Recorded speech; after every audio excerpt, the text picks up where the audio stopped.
everybody. Welcome. It's Via Williams with Place, Ben Kinney companies, all sorts of different companies. And it is Wednesday at noon Pacific time. So that means I am here live talking to you guys about what is working in real estate to get more business. So for those of you who have been joining us consistently, you know that I have been preaching from the mountaintops this year on LFL, what I call LFL, leads from listings. And our goal together, a group of us, all my core listeners, we are all working on a plan to get 1 to 2 pieces of business for every listing. If all we do is that, we will double and triple our businesses this year. And the challenge that we are all facing is that the length of time that our listings are active is now so consolidated. We basically have one weekend for most of our listings, right? So we've been focused all year, and I launched the year with my LFL plan that I'm personally doing and that I've just kind of culled from years of interviewing agents and coaching and training. And Robin's going to drop that link into chat. And if you're watching us from the Pivot Shift Ahead page, welcome, and she will put it in there. And then subsequent to that, I've just been meeting with best in class people to just thin slice all the elements that go into how we leverage what we have to get more business. So any one of our webinars can stand on their own, right? But today I hand requested, and in fact, I'm pretty sure I tackled him in Orlando, Florida a few weeks ago when we were there. I have got the master himself, Nick Baldwin. And I have wrangled Nick to talk to us about how the heck we can use social media to leverage what we have to get more business. So welcome, Nick Baldwin. Thank you for letting me strong arm you into coming. Well, thank you for having me. It's a pleasure. I'm excited to be on the podcast. I've listened to a bunch of episodes, and so it was cool. An honor to be asked. Cool. Awesome. Hey, and by the way, that reminds me, I'm glad you said that. For all of you who are used to watching this on Pivot Shift Ahead, we are starting to push these out on our Built How podcast. So we are going back and we're starting to take the audio from a whole bunch of our webinars to put on that podcast. We had so many people requesting, they're like, hey, I'm in my car. It'd be so much easier if it was on a podcast. So that, so these are now they're both a podcast and a webinar, which is kind of cool. So stay tuned for more on that. So Nick, I would love you to give a background about yourself. You have such an impressive resume. Most of us know you from Lab Coat Agents and just from having a really, really great team in Montclair, New Jersey, isn't it? Right? Yeah. So I'm originally from Montclair, New Jersey. I live in Michigan now. I live in Clarkston, Michigan. I did not know that. Yeah, I'm in Michigan. And I have been in the business for about 16 years. And I've sold real estate for about 13 of those 16. I did real estate in New Jersey for a long time. I had a team with my mother. And then I had broke off from that, started my own team in the Montclair, New Jersey Market Center. But then I was given a team leader position in Michigan, and that's why I'm here in my wife's hometown. So it was kind of a no-brainer to take that job. After about 2 years, just shy of 2 years, I was asked to be the regional technology trainer for the Michigan, Northern Ohio region of Keller Williams. And so I teach agents how to use technology and how to leverage social media to the best of their abilities. And yeah, I've got Lab Coat Agents. So I'm the co-founder of Lab Coats. We have 150,000 members in that group. And yeah, so that's kind of my background in a nutshell. I have a wife and 2 kids, and the most important thing of all. Yes, they're awesome. So that's awesome. That's me. I love it. That's exciting. I did not realize that. I think of you as New Jersey, right? So I didn't know that. But that's okay. Keep thinking of me Michigan. In New Jersey, because that's where my license is, and I've got great agents there that can take care of your referrals. Well, that's awesome. It sounds like Michigan too. That's great. That's great. And you know what's also cool about you, Nick, is you are such a nice guy, and for all of the, the list of the resume, you're a really nice guy. You were very gracious and tracked me down and said, let's get this taped. And I appreciate that. Thank you. I appreciate you saying that. Yeah. The other cool thing about you is that you're practicing, you're someone in the transaction, right? And you're close enough to the transaction to be a really darn good tech trainer, because you understand, what it's like to be, right, boots on the ground Yeah. and doing the work. Yeah. I think it's important to at least to have sold a house or two. Right. Or two or More than five that. or 50. More than that. Yeah, Yeah. right. It's important to know how the transaction works. It's important to know how the deal happens, and it's also important to know how to speak real estate when you're talking social media and you're talking technology, because with a real estate agent, they're like, listen, I just want to know, will this, will this work? Will I make money from this? And if I will, then let's talk about it. But you can't talk about it in a techie social media type of way. You got to talk about it in a real estate type of way, so the agent can understand the why, behind the how. Well, let's start there. So that's a great transition that you didn't mean to do, because here's why Completely I think not an on purpose segue. we're just so perfectly organic. I love it. So here's where I'd like to start, if it's okay with you. Let's start with the agent referral. I think that gets overlooked. We don't talk about it enough, right? Social media is a great place to get business from other agents. Yeah, it is. It's a great place. So tell us, everything I guess we need to know about that. Like, what are the best practices? What have you observed over the years? Do you guys does Lab Coat Agents, it doesn't function as referrals, does No, it? we do have the Okay. largest referral group though on Facebook. Oh, there you with go. like 50,000 members. Yeah.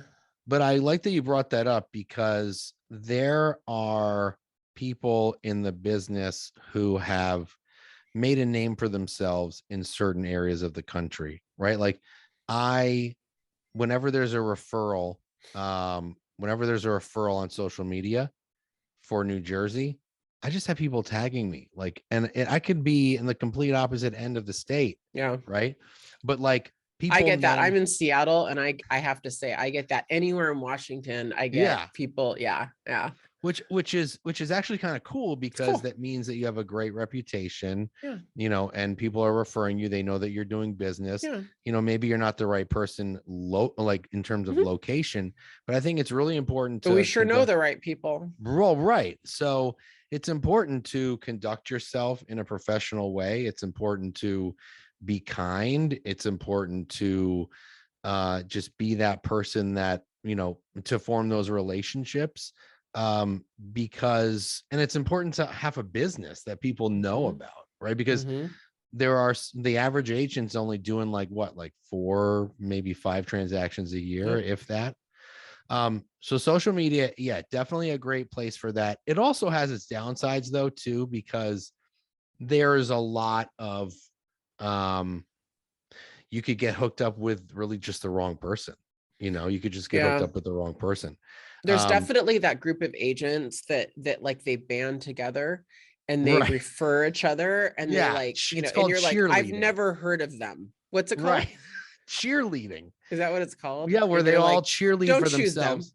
Yeah, and they get upset that they don't get picked, but they don't create a presence and a name for themselves on social media, and then they also don't practice what they preach. They don't have a business to speak of. So you got to have all of it. You just can't be someone that people know. You got to be someone who has a legitimate business and is selling houses on a regular basis. And you and I know who those people are. But on social media, especially if you're in a group where it's just business agents from all over, right? If you like, a lot of brokerages have their own referral groups. I think it could be better to be in one of those, or to create one of those, because you might know those people. You might know their business better than just some random with another company that you're not familiar with. But it's definitely important to strike up those relationships and get to know those people. Now we're going back to events. Like, we just got back from a big event, and now we're having that opportunity to see people in person. You're gonna be able to do that again, and that, I think, is a huge benefit to then taking real life and bringing it online, and vice versa, networking in person. Yeah, like I'm obviously with Place, and we have obviously we have our own internal network, and For it sure. is so good and so fast, and I can trust every single one of them because I know how everyone works, and Yeah. it's Well, I great. mean, But every not team on every Place, yeah, you can know yeah, that they're doing it they're right. doing great, but I mean, we don't cover every market. And so you Right. can't get 100% of your referrals that way. And it's deceiving because you see an agent and you have like four people saying they're great, they're great, they're great.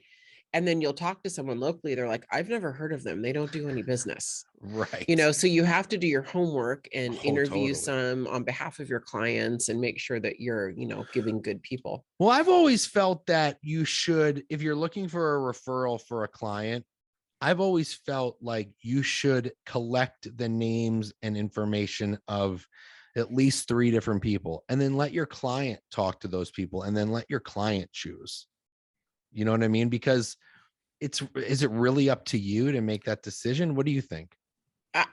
Yes and no. If I don't have now, if Sarita Dua says, I have a phenomenal agent that I've worked with 3 times in Dubuque, Iowa, I probably just tell my Okay, client I well, that's a trust different story Sarita, because Sarita and I has a don't know anyone in reputation. Dubuque, Iowa. And now by the way, all the Dubuque, Iowas are gonna flood chat. And anyway, that's a whole thing. But no, it depends. I mean, if I really legit am going cold and nobody knows anyone, which does happen from time to time, Yeah. then I have done that. I've taken the time to interview, and talk to, I really have. Like, it takes a couple hours, and then I call my clients and I'll say, okay, I talked to these 3 agents. I think just based on working with you guys and your personality, I like, Joe, but I think Sally would be probably a little sharper in the areas you want. You just may not personally mesh with her as well. So Yeah. just, I might like coach them like that. So I That would makes talk to both sense. of them. And so I've done all of it before. I do my work. If I'm gonna give a referral, it's either going to be like a really trusted third party introduction, Yeah. or whatever. But so for social media, so these are found on groups, right? So I think They're it in it, groups. it Yeah. would That's behoove agents to primarily. like be members of these groups, I suppose, Yes. right? Be members of the groups and get to know people in the groups, Mm-hmm. get to know them well. So, with groups like lab coat agents, there's so many people in that group. And then we have so many people in the referral group. So like, if you're active in an industry group and you have good things to say and you're kind and you help and you give great advice, and then when you go into a referral Mm-hmm. group, you're going to get those people tagging you, Yep. suggesting you. And then it's the agents that take the time out of their day to engage on social media. Mm-hmm. And the same goes for, just to kind of turn the topic slightly, the same goes for if you're trying to get business for yourself, right? Mm-hmm. So like, I was a big I was very active in township groups when I was Mm. living in New Jersey selling real estate. I don't sell real estate in Michigan right now, but when I was in New Jersey, I was in a lot of township groups. And so what I would try to do there is never sell yourself, never say, hi, I'm a real estate agent. Just chime in because there's a lot of real estate related Mm-hmm. questions in those groups. Mm-hmm. Um, Chime in, give good advice, help out, give answers.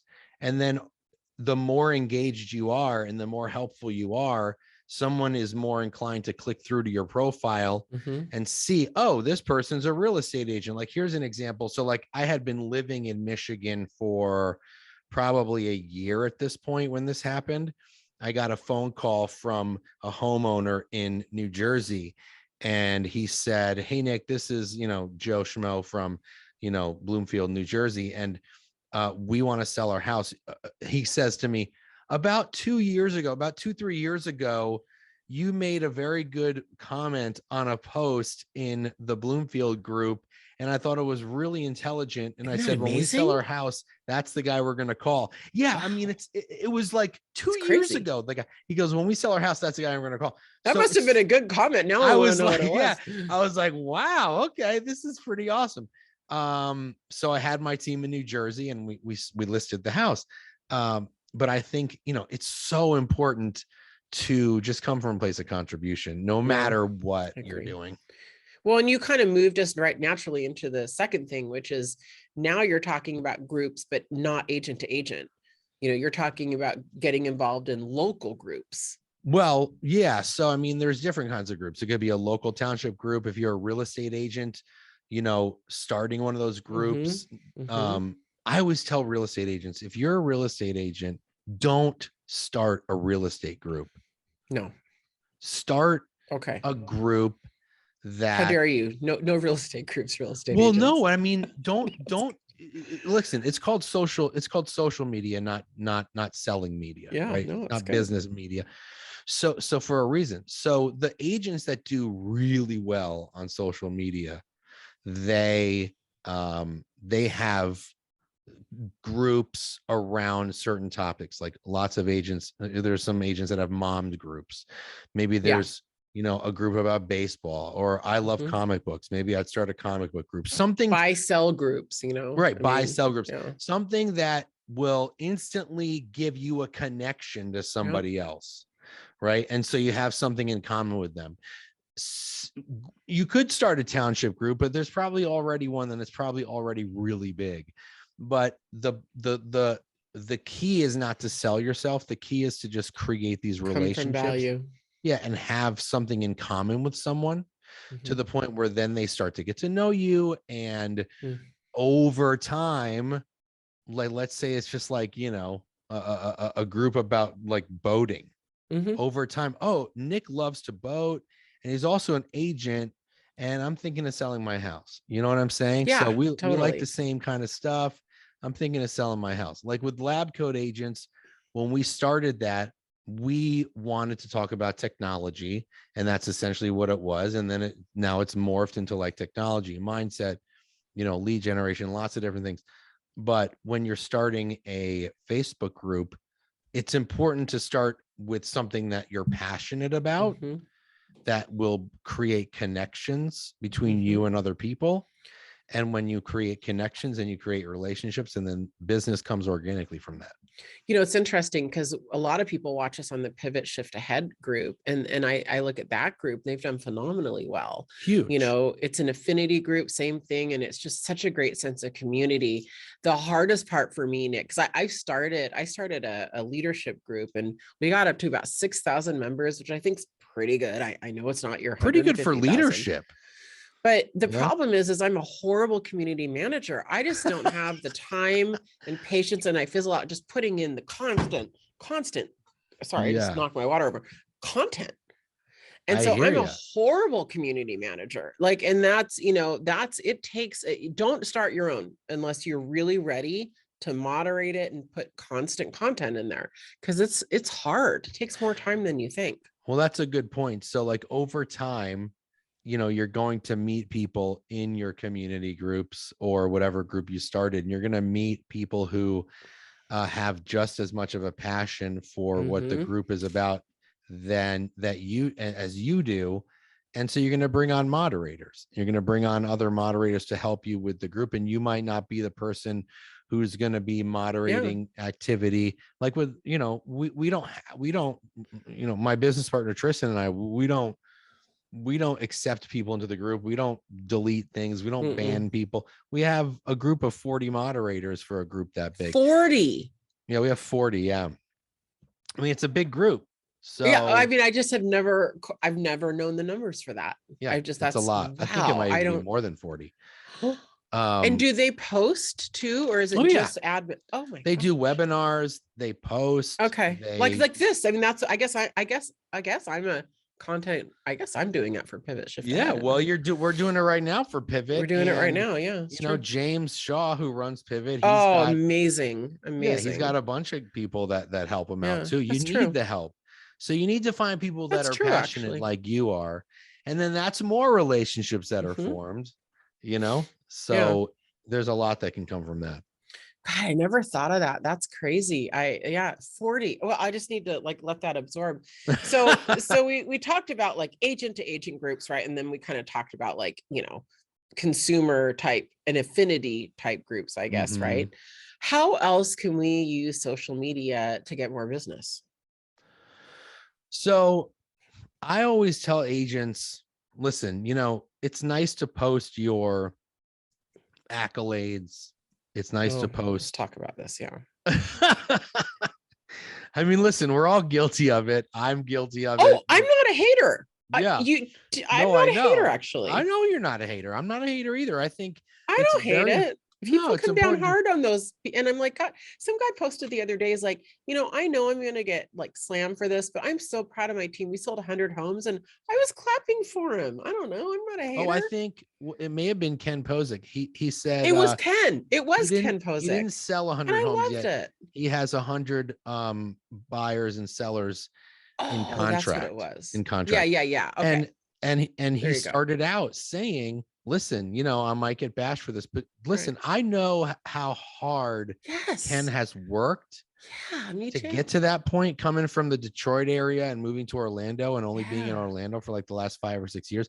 I mean, I think Ken is incredible, and I'm always Incredible. telling him that he's incredible. And that's something, yeah, he's happy for his I team. was And super proud of him, proud of his yeah, team, and I'm not a hater on that. So maybe no, that puts us in the minority. no, no, But no. Yeah. So like what I was saying was that it's good to do that every so often, but yeah, the consumer typically doesn't care. fair enough. Fair Right. enough. So that's not But going to does it do necessarily. something for the consumer? I Okay, mean, it so does let me give give you an example. credibility, right? Here's an example. So I've had this happen to me more times than I would have liked, where I didn't get a listing because the person thought I was too busy for them. Yeah. Okay. You Yes, know? I've had that too. Yeah. So Fair that enough. can backfire, right? And like, oh my gosh, maybe I shouldn't talk about that as much. So a lot of the things that like I had an agent on my team who she was just on my team for support and for coaching and for the systems. She didn't want like any leads or anything. She didn't want to give her any leads. She was just she cultivated her sphere of influence through social media. Every single time she made a post about something, like for example, it's super simple. She would go into a house that she was showing. If she liked the fireplace, she would take a picture of the fireplace. I love this fireplace. What do you guys think about it? Right. I love that. Every I single love time she that. would post something like that, like a feature of a home or something along those lines, she would get a client every single time. So And smart. yeah, and so like her So first smart. year in the business on my team, I think she did like, I don't know, something like 20 or 25 transactions, which for a first year agent's actually really, really good. And so it all came from just doing that. And it was just came as second nature. Like she didn't have to think about it. But those types of, and then she'd have people going, oh my goodness, you're an agent. I had no idea. We've been connected for so long and we're thinking of buying a house or we're thinking of listing a house, something along those lines that would happen every single time. And it's just more organic and you're asking the consumer their opinion, and it's social media. Everyone loves to give their opinion on social media. So she would get a ton of responses. Oh, I hate that color. Oh, that mantle is ugly or whatever it is. But the fact of the matter is the accolades, if you look through those comments, it's going to mostly be agents. Whereas with the posts like my agent was doing, what do you think of this fireplace? Or what do you think of this kitchen? It was mostly potential customers. And so getting business that way organically can be extremely powerful if you engage your audience that way. So I love that. So there's a couple takeaways I have for them. Number one, we need to make sure our profile is clearly stating we're a real estate Yes. agent with our contact info, because Don't be a secret agent. I'll be a secret agent. And then, the other thing that I'm kind of just like getting an aha from is that we're asking for engagement that's subconsciously tying us to real estate. So in other words, when I was starting to get into luxury way in the early years, like we're talking, I don't even remember, 2000, I don't know when it was, 2000 something. 10, maybe 9, 10, 11, Wait, 12. is that when you got in the business? I got into real estate 2002. Okay. I really kind of got in way before then. But I was in new construction, like marketing and sales management. I was kind of like auxiliary, but I got into like the kind of real estate that we do. I got into in 2002. So it's been 20 years. Yeah. Okay. Oh, wow. Yeah. Congratulations. And I'm still in the transaction. I still sell homes. Really? How do you I, even have the I, time? it's tough. I took a break from it, but Ben Kinney really challenged me and he said, do you want to be a really great leader, coach, trainer, and speaker? I said, yeah. And he said, do 1 to 2 transactions a month. Okay. So not a Oh, huge, by the way, yeah, you're going to build your good. net worth that way. So Yeah, I that's fought true it for too. a while. And it takes a lot of leverage and a lot of patience with my family. It is hard to do. But I just had a Mhm. listing launch today. Yeah, No, good for you. I mean, I still sell homes. And I I think have a that's lot of really good. I leverage. think that's really good Yeah, advice though. Like just do 1 or 2 deals a month. And he still does. Ben does. He doesn't. Now, I'm not going to pretend that he is front and center, but he takes the call, converts it, brings another agent, will Okay. sometimes negotiate it, will sometimes show property. There have been Interesting. times where I've gone to meet him like on a Saturday. It's like, I got to go show property first. I want to Ben see. Kinney, I want to who's see I'm that. not going to share his net worth on this, but it's more than Yeah, all of we ours. I'll just say that definitely. it makes us all better. And his philosophy, which is now mine, is that if you can pay for yourself, in my case, I have a salary, so I can pay my overhead. All of my real estate income, that's how I invest. That's really how I've grown my net Yeah, worth, good. is that just Awesome. comes in on the top, right? That's a whole different, we're going to spend, by the way, a little sneak preview, everybody. We're going to spend April, we're having an investment month and I'm super excited. I'm lining up Nice. amazing speakers for that. Cause I'm on my, We just flipped this whole webinar. Now I'm interviewing you. now you're interviewing me, which that's powerful. Anyway, okay. So I think our profiles need to be dialed in, but it's also subconsciously tying us to being in real estate. So what I was saying is when I first started going into luxury, and this was way at the beginning of social media, we didn't Mhm. have like rules or laws. Like now you can't really take pictures of other listings and post them and stuff, right? But back then Right. there was no real, it was like the Wild West. So I would go tour these like waterfront homes and luxury homes, and I would say, oh, look at this beautiful day. It's just, I'm so blessed, like being a real estate agent. And I would take pictures from these penthouses or from Yeah. these waterfront homes. People didn't know I wasn't selling them. Like the average Oh, yeah. perception is like, oh, okay, Via does a lot of luxury. And I truly think that helped associate me with luxury product. And the reality is we can all go preview homes. You can go to open 100%. houses. You can, Well, I mean, if so you I live in an mean, area where there's a lot of new development, yeah, we were same. talking about Ken Posick earlier. His first year in real estate in Orlando, because he was new to that market, that's all he did was toured model homes. Yeah. And, the consumer doesn't know that No, they're not yours. no. They Yeah. just don't know. And you They could don't say know. when you tour, another really great social media tip that worked well for me that I'm remembering, I forgot I did this, kind of Hmm. to your point of the gal on your team, is I used to take pictures. Like I would say, I remember I took one of remember when the built-in Miele espresso machines, the kitchen ones kind of started coming into style. Hmm. And I remember I took a picture of one and I said, ooh, I'm seeing this new trend. It's like, built-in espresso machines. What do you guys think? And I got a ton of engagement on that, like people weighing in. And then I remember I took a picture of when I first started seeing those little mini coffee stations and master baths, like where people kind of have a wet bar and they would Hmm. have a little fridge for the milk, so that they didn't have to go downstairs to the kitchen, Yeah. to do their I like espresso. that idea. And I was like, hey, what do you guys think of this? And, and then the freestanding bathtub started coming out. And so I'm thinking back, I actually did do that a lot. Like where I was like, this Yeah. is a new trend I'm seeing, or, this was supposed to be the color of the year. First time I've seen it on a wall. What do you think?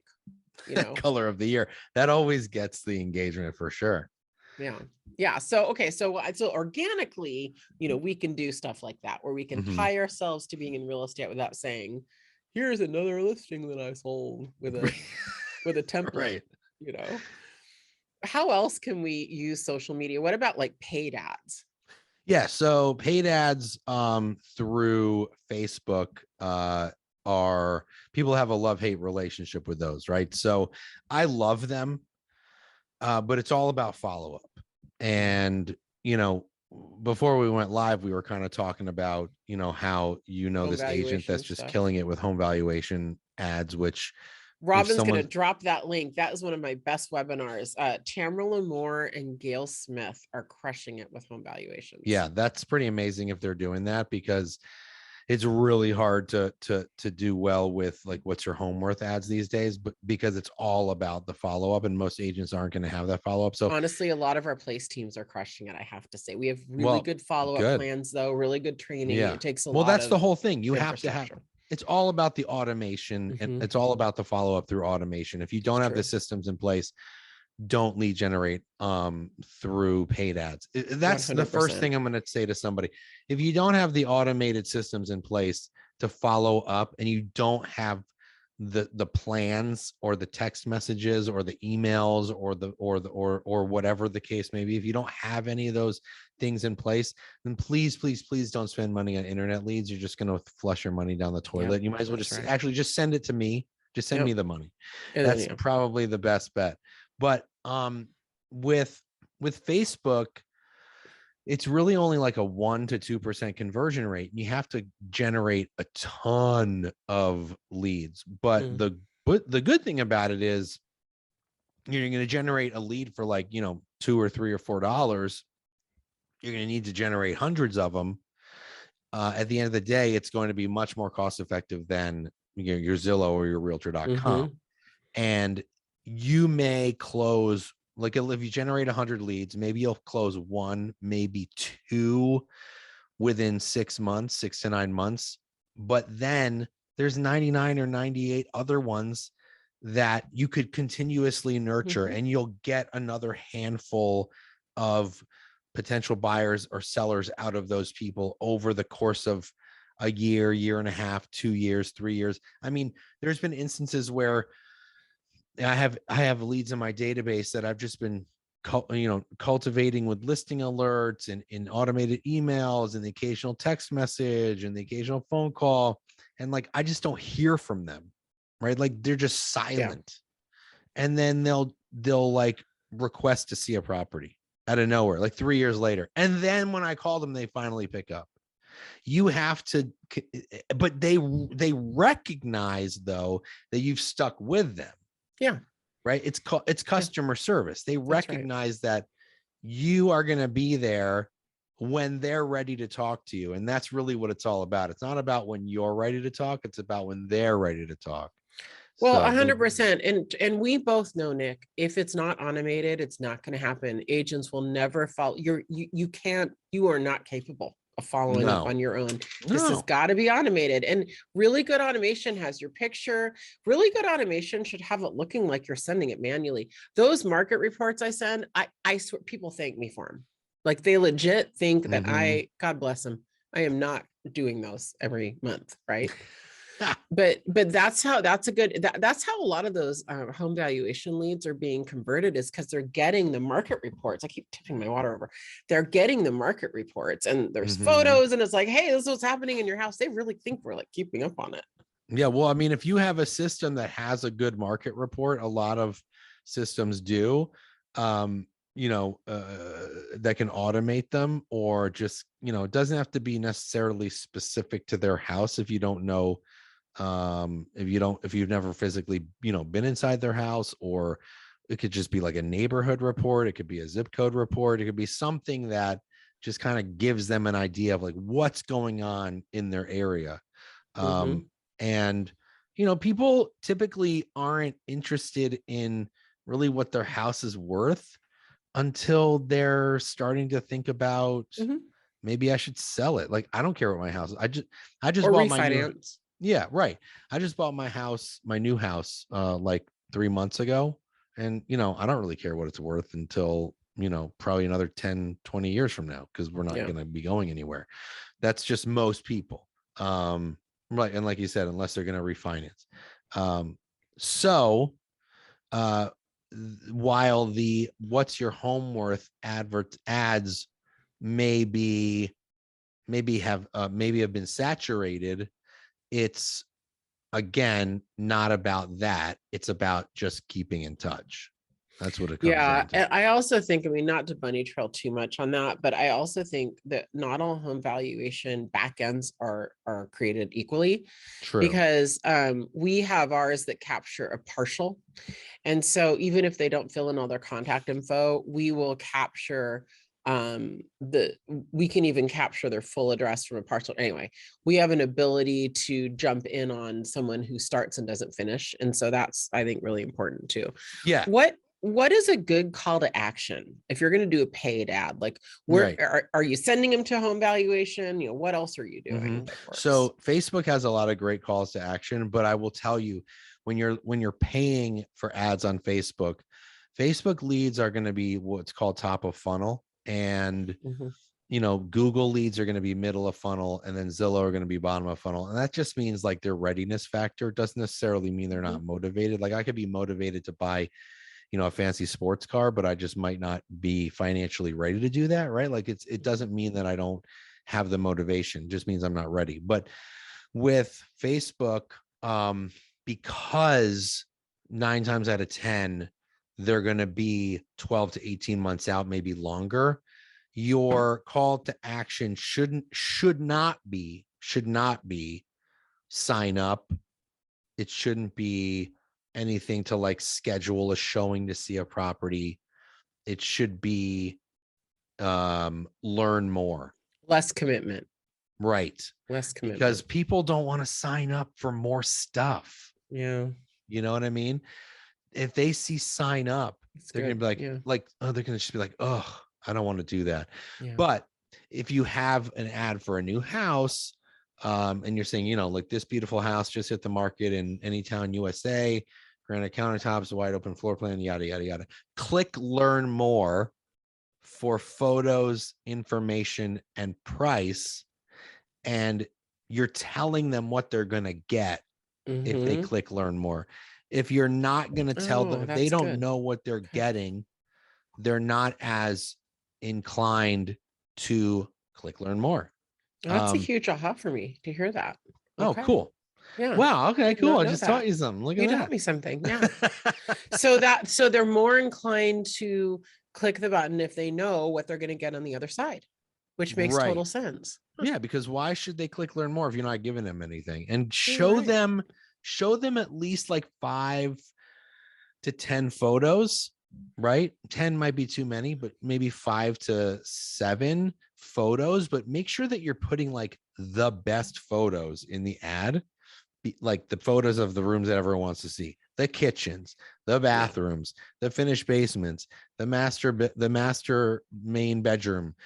Make sure that you're putting those in the ads so they feel like you're giving them something in exchange for them giving you something, which is their information.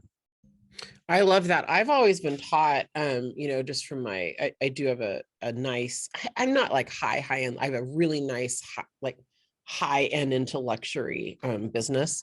And I've always been taught interior pictures evoke more of an emotional attachment than an exterior, but that you have to have an exterior in the mix.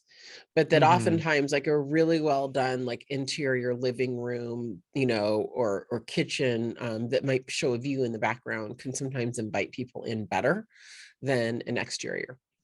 Well, when you're doing a Facebook ad, I always suggest putting just at least the front of the house. Yeah, I think that's true. I think you do need that probably. I think if you're putting sometimes like, I think if you're at like, if you are listing a new property, you'll go on realtor.com or Zillow and you'll just see like front of house, front of house, front of house, front of house, front of house, all of the front of house.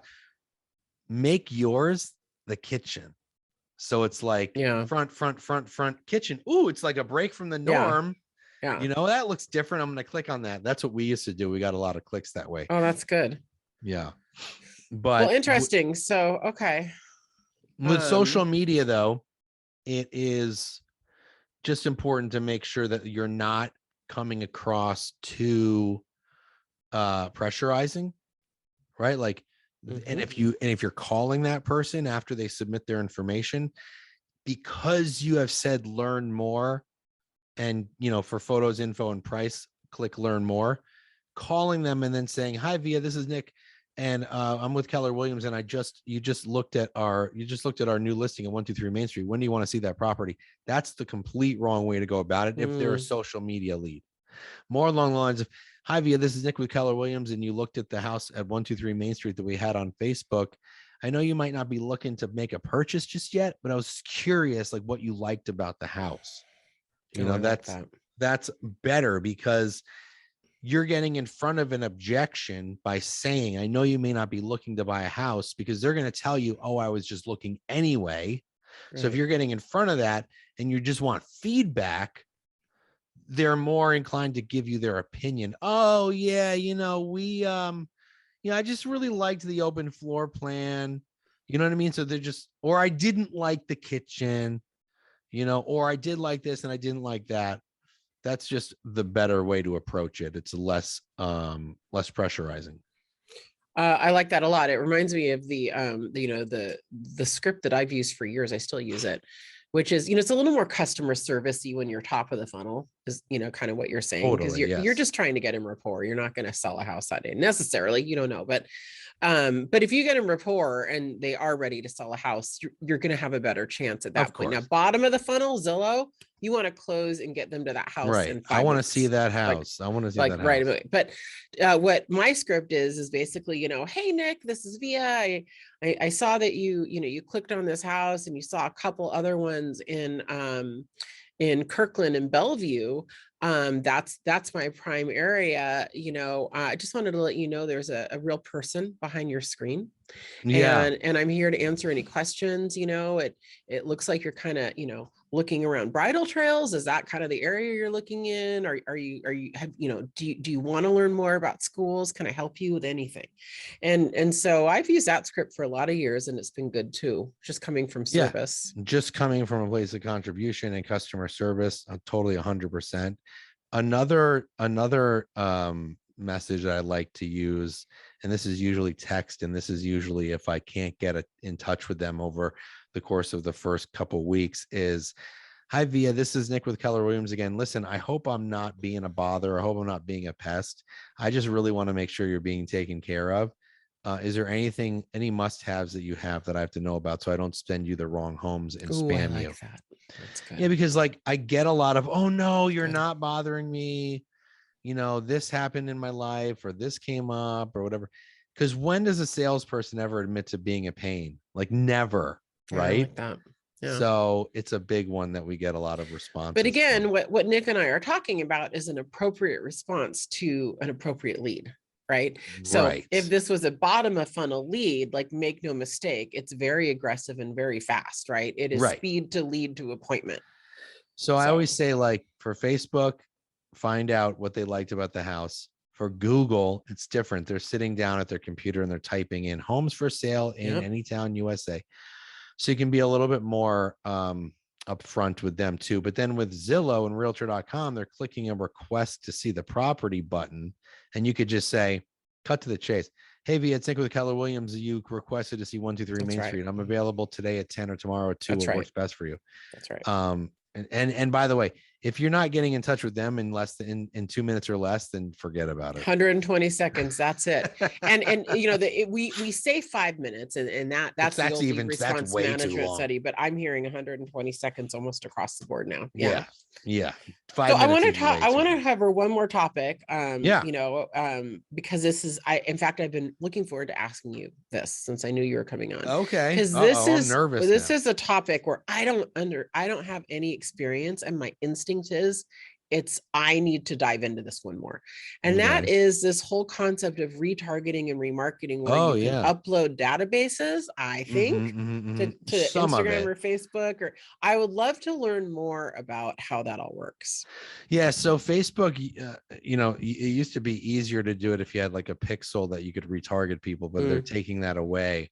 So now, uploading databases, uploading people who have registered for your website, and then targeting them with the information that you have on them. This is a very cool approach.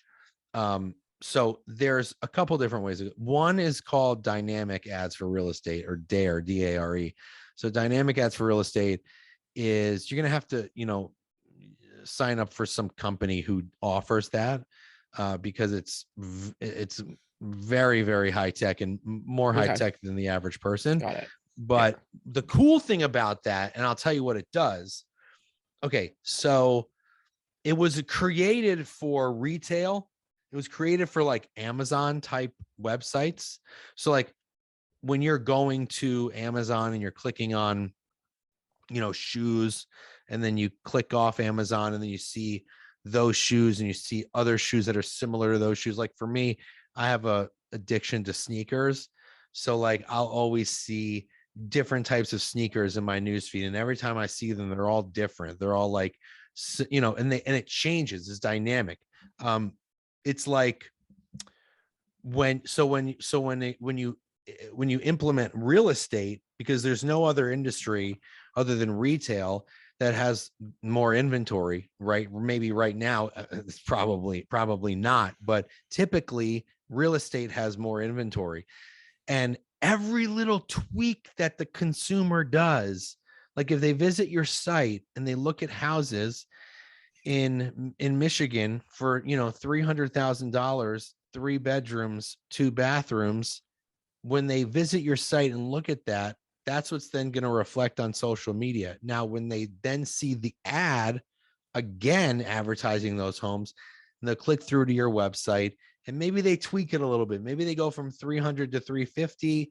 Maybe they go from like 3 beds to 4 baths, or 3 beds to 4 beds, right? The next time they see an ad for you, it will reflect the latest search. Wow. So the houses change every single time. That's called dynamic. That's hard for agents to do on their own. Yeah. But you can do like a way around it with retargeting by uploading a database with names, emails, and phone numbers of people that are in your current database that you've collected over the years from Facebook. And you can target them with ads that say something along the lines of, in the past, you visited our website to look at homes for sale. Based on that last search, you may be interested in these homes. Why don't you come back and take a look? Something that is reminding them that they were looking on your website in the past. Or if they're from Zillow, and if people who pay a lot of money for Zillow, they may have thousands and thousands of Zillow leads. You could use that database and say, in the past, you requested to see a few homes from Zillow. Well, we'd like to invite you to look at our website of homes in neighborhoods that you were interested in. So like, make sure that the verbiage is different and that it's reminding them, oh yeah, I did look at a house in the past. And so when that person comes back to your site based on that ad, that's like a really hot lead because it resonated with them. How do you upload? Is that something you do through companies, or do you do it yourself? You can do it yourself. I believe Facebook has a way to do it, and some different products that you may use have a database targeting option. Okay. So yeah, just check and see what the company that you're using. If you have a website or a CRM, there may be a way to do that. If they have a connection with Facebook, some CRMs do connect directly with Facebook to help you create ads, or you can just do it through Facebook. Yeah. Okay. Okay. So there's uploading. I love that. There's dynamic ads for real estate. And then there's uploading database. Yeah. Are there any other type of remarketing, retargeting? Well, those are pretty much Okay. the top ones. Obviously dynamic ads for real estate is a little bit more specific, but both will work. If you're on a budget, the second one, uploading the database. Okay. Okay. Got it. Well, that's good to know. Anything that I didn't ask you that, we should know about just using social media. And today is a little more tactical, like direct, how to get direct business from social media, right? There's a lot of topics around it, but have I not asked you something I should have, or is there anything we missed? I don't think you haven't asked me anything that you should have. I just think that people have to realize that there are two different kinds of leads on Facebook. There's the ones that you pay for, that you have to nurture and that you have to just really continuously follow up with. I always say, try not to go for the close, go for the relationship when it comes to those people. And then there's the ones that you're getting to know inside community groups. Maybe it be a town community group, maybe it be a community group around something that you are passionate about and you're in there with other people. Maybe it's a baseball group or a sports car group. You know, you can get business. I mean, there's an agent that I know in Florida who she did about 40 million last year. And I think about 12 or 13 million of that business came from a Facebook group that she has around moms in South Florida. Yeah. So, you know, Cool. it doesn't have to be, it shouldn't be real estate. It should be something that you're passionate about, that you can share, share the same ideas with other people and get to know them and nurture those relationships in a different way, you know? Yeah, I love that. Wow, I learned a lot today. Thank you. Thanks for taking the time out and, spending time with us on this fine Wednesday. And, pivot shift ahead page, lab code agents. I think you're active in both. You're everywhere. You're everywhere. Yeah, I mean, I'm a little more active in lab codes, but which, as you should be. Saying. I mean, that goes without saying. So thank you for your time. And if you joined us late, this is Nick Baldwin of Lab Code Agents, and he is awesome and a wealth of knowledge. And I will see you guys next Wednesday at noon. And if you're listening on our podcast, thanks for listening. And don't forget to drop a 5-star rating and a review. Have a great day, everybody. Thanks, everyone.